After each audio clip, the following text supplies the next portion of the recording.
Okay, you all. I went skydiving and I need you to know all the lessons that I learned from skydiving this past weekend. So, for A, my guy asked me to go skydiving and he was like, do you really want to do it? And I'm like, you know what? I'm kind of indifferent about doing it. And he was like, I feel the same way. But I'm like, but if I get hype enough, I'm down. And so we decided to go skydiving. So, it is quite the experience, and I got so many life lessons from doing it. And let me tell you, lesson number one. Lesson number one is when we lock in on something, we can do anything. After skydiving, I feel like I can do anything because I locked in on something that could potentially have me lose my life. And the fact that I locked in on it and got my mind wrapped around seeing me on the other side of it, not seeing myself splat on the ground, but seeing myself actually pursuing it and being successful in it and doing it, something that I don't think I would have ever planned for myself.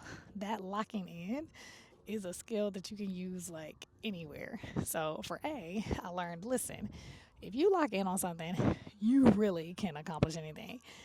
So the other thing that I learned is that okay, so I didn't like do it on my own. I'm not trained, but I did skydiving with someone attached to me, right? So this part, game changer. It really made me think about how we really have to trust God and what He says He wants us to do, and really not questioning it. Because think about it, like dude, I'm about to jump out of a plane, out of the sky, and I'm strapped to someone that I don't even know. But this person has all the answers to everything about skydiving. And I immediately have to trust this person. And not only just trusting them without reason to trust them, I mean, the guy that my friend was attached to had jumped out of planes over 23,000 times.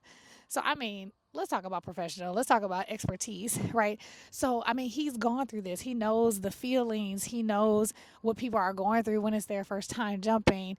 He knows all the nuances, things that we wouldn't even be thinking about. He's knowing, and it just made me think, like, oh my goodness, like we serve a God that knows so much and instructs us to do some things, and we're just like, what, God? I ain't trying to do that. But it's like, how can we just be in a place of just trusting that He knows, right? He's all knowing. He knows what's up. He knew us before we were even born. And how can we like be in a place of like really trusting Him with every area of our life, so when He says do a thing, we don't need to like question it. We can be like, yep, okay, let's go, because I know that you know more than I know. You seen the back and the front of my life all the way through it. And so I can trust that whatever you tell me to do is going to be valid. It's going to be right. And so that was a big lesson too. Like, okay, now I'm like in this space of like, okay, God, what are you telling me to do that I'm acting brand new about? Because obviously this experience taught me that I definitely am in a place where some things I don't do. I'm sure some of y'all are like this too. Some things I don't do. I'm like, I know God, I love God, and I still be like, I don't know if I want to do that quite yet. But this experience taught me, like, okay, girl, do the thing because He knows way more than you know, and He knew before you even had the thought to do the thing what you were going to go through in the middle of it. So just say yes. And so that was another learning lesson from skydiving. The other part is, yeah, and when I say this, some people are going to be like, I was skydiving and I lost my mind. I was not scared. Like, at all. Like, and when I say at all, like when I was falling, like it was not. I've been on roller coasters. Like, I'm a roller coaster girly. Haven't been on one in a while, but I would still consider myself one. Like, I would totally be down if I was at an amusement park and it was at least one or two. I'm not the 12-hour roller coaster day person, but I would definitely get on a ride or two. And when I jumped out of the plane, I had all of this thoughts about how I was going to feel. I'm like, oh, this is going to be like, a roller coaster. My stomach's going to drop for a little while and then, I'll be coasting. But of course, like, I didn't read up on like what it actually feels like. This is just my assumption. So when I jumped, with a guy on my back, it didn't feel, it was not, I was like, oh, my stomach's not dropping. It literally feels like I'm falling fast, but I'm floating. I can see why people do this. Falling fast, but I'm floating. Like, and then the drop was about a minute before they released a parachute. And so I was like, man, this actually wasn't bad at all. I felt like I was like floating. I think, you know what, honestly, the thing that bothered me the most was like the wind in my ears. I'm like, I need to wear earplugs next time because the wind in my ears is what was actually bothering me. Other than that, it was like, wow, this is super cool. And then when the parachute opened, it was just like, we're gliding. So the other thing is that I learned is that most things seem scarier than they actually are. They really do. Sometimes, and think about it, I'm like, I'm jumping out of a plane. I can name 10 other things that I've been more scared to do that are not as half of like putting your life in danger than jumping out of a plane. But think about it. How many times have we like stalled on doing something or stalled on saying something, pick something? And when we actually do it, it's not as scary as it seems. Like at all, like nowhere near as scary as it seems.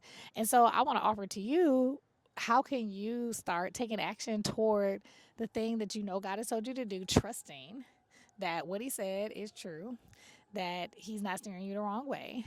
How can you walk into a thing deciding that, you know what, I've never done this before, but I want to go ahead and lock in on it? And then what can you do to just ensure that, you know what, it's going to feel scary to make the decision, but at the end of the day, is what's scarier is living a life not following after what I know God has told me to do. Like that's way scarier.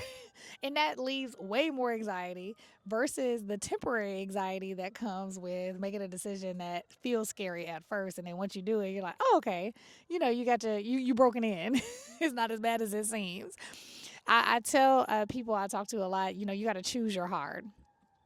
It's hard to make decisions that, you know, are different and might shake us up, that might make us have to like shift the way that we think about ourselves, think about the world.